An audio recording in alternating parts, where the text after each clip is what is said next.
الحمد لله رب العالمين والصلاة والسلام على المبعوث رحمة للعالمين سيدنا محمد وعلى آله وصحبه أجمعين بعد.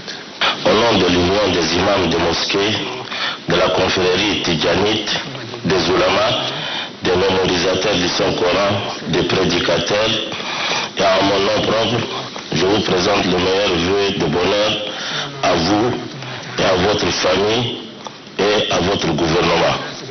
Nous prions Dieu, le Tout-Puissant, de bénir notre pays, le Tchad en particulier, et de faire régner la paix, la sécurité et la stabilité dans le monde en général.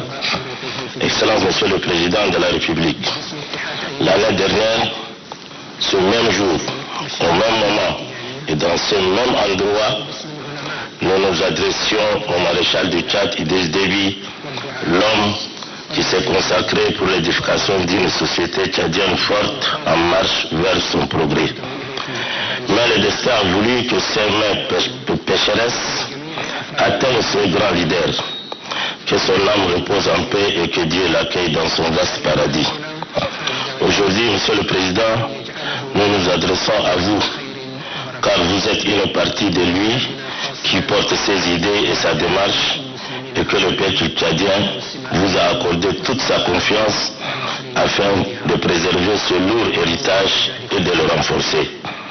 Monsieur le Président, les grands hommes se mesurent par les actes qu'ils posent pour l'humanité. Dieu vous a confié la direction de cette nation, de cette société tchadienne. Il vous observe. Si vous l'assumez bien, il vous récompensera doublement. Car tout acte que l'homme pose pour le bien de l'humanité est une prière, un culte. Cette société attend beaucoup de vous, donc Monsieur le Président, continuez. Par la grâce de Dieu, et ne craignez rien. Nous sommes avec vous. Nous vous fortifierons et vous éclairerons le chemin. Que Dieu vous aide et vous soutienne pour plus de victoires. Le meilleur acte que vous devriez poser durant cette période difficile de l'histoire du Tchad moderne est celui de rassembler tous les fils du pays autour d'une table ronde en vue de mettre sur pied les institutions étatiques, législatives, juridiques, sécuritaires, judiciaires, médiatiques, économiques et sociétales, etc. Ces institutions doivent être fortes pour servir de boussole pour la marche du Tchad vers l'avenir. Par conséquent, j'appelle tous les dignes et loyaux fils du pays qui veulent construire le Tchad et non le détruire à coopérer, que les revendications des droits se fassent par des moyens pacifiques et non par la violence. Car la violence est le moyen le plus insidieux pour atteindre les objectifs. J'appelle également tous les amis et partenaires d'aider le peuple tchadien à réaliser ses objectifs de sécurité, de stabilité, de progrès et de prospérité. Et à ceux qui cherchent le contraire, je leur dis arrêtez. Dieu veille sur le Tchad et il vous protégera. Monsieur le Président, Dieu a dit dans son Saint-Coran, Dieu ne changera point l'état d'un peuple tant que les individus qui le composent ne modifient pas ce qui est en eux-mêmes. Alors, changeons nos mentalités de haine envers les autres, du mépris des gens, du règlement de compte, d'égoïsme, du népotisme, de malversation, de détournement et de corruption. Ce sont des facteurs de l'effondrement des États et des sociétés. Nous devons lutter contre ces fléaux pour sauver la société tchadienne. À ce titre, Monsieur le Président, nous nous engageons devant Dieu et la nation. Et devant vous, nous nous engageons à déployer tous les efforts en vue de préserver la sécurité sociale, la cohabitation pacifique entre les croyants, entre les éleveurs et agriculteurs, entre les communautés, afin que notre pays puisse vivre en paix et dans la stabilité. Monsieur le Président, Dieu merci, notre société, notre pays, le Tchad, est aujourd'hui stable. Mais il y a des gens, des brebis galeuses, qui veulent toujours la déstabilisation de ce pays. Des conflits religieux ont commencé à apparaître ça et là ces derniers temps. Il faut mettre un terme très rapidement à ce phénomène. car il risque de disloquer la société et mettre à mal et en difficulté notre pays, le Tchad. Vive le Tchad, digne pour que vive le peuple tchadien libre et fier sous votre sage direction. Bonne fête d'Aïd al-Adha.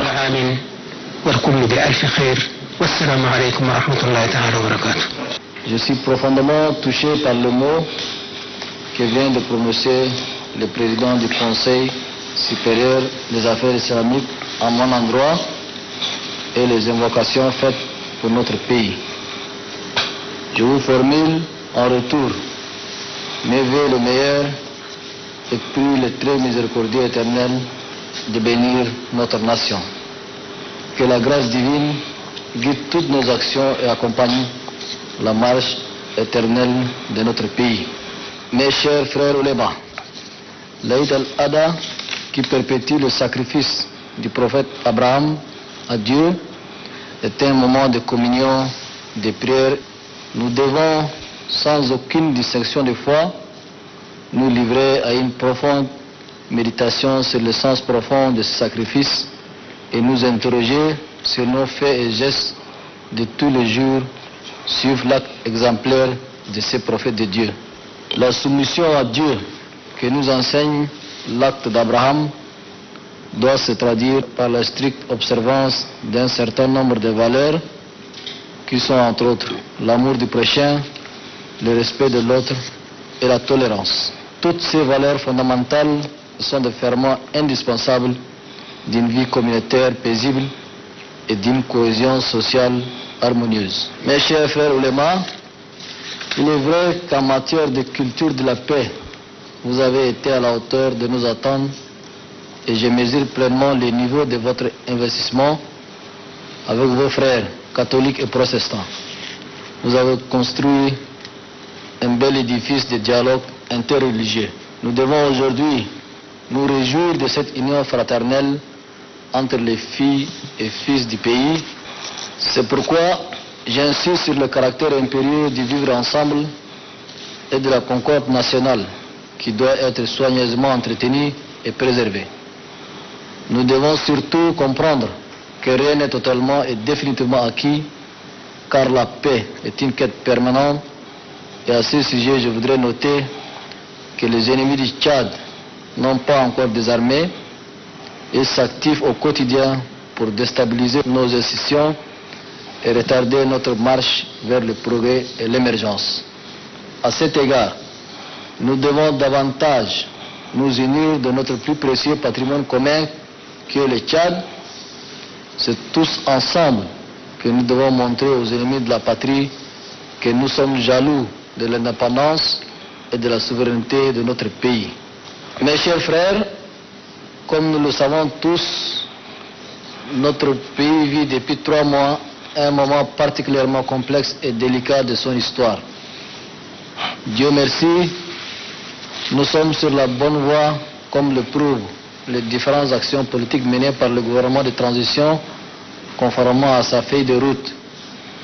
Cette dynamique doit être maintenue et consolidée à travers, bien entendu, une constante philosophie citoyenne et patriotique. Dans cette phase cruciale de transition, l'implication active des hommes de Dieu est une nécessité absolue. Vous devez amener par vos prières et vos conseils tous nos compatriotes à épouser les attitudes de sagesse, de sérénité et de compréhension mutuelle. De même, nous devons renforcer notre foi commune en l'avenir de ce pays. Toutes ces attitudes sont indispensables pour nous permettre de tenir les paris d'une transition apaisée devant nous conduire à la mise en place de nouvelles institutions libres et démocratiques. Monsieur le Président du Conseil supérieur des affaires islamiques, mes chers frères oulémas, je termine mon propos en souhaitant bonne fête à tous les Tchadiens de l'intérieur du pays, ceux de la diaspora, ainsi qu'à tous les musulmans du monde vivant dans notre pays. Mabrouk al-Eid. اللهم احفظ بلادنا من كل سوء يا رب العالمين. نحن الفقراء، نحن عبادك، نسألك أن تجيب دعوتنا ربنا تقبل منا إنك أنت السميع العليم وتب علينا إنك أنت التواب الرحيم. ربنا آتنا في الدنيا حسنة وفي الآخرة حسنة وقنا عذاب النار. اللهم صل على سيدنا محمد وعلى آله وأصحابه أجمعين. سبحان ربك رب العزة عما يصفون وسلام على المرسلين.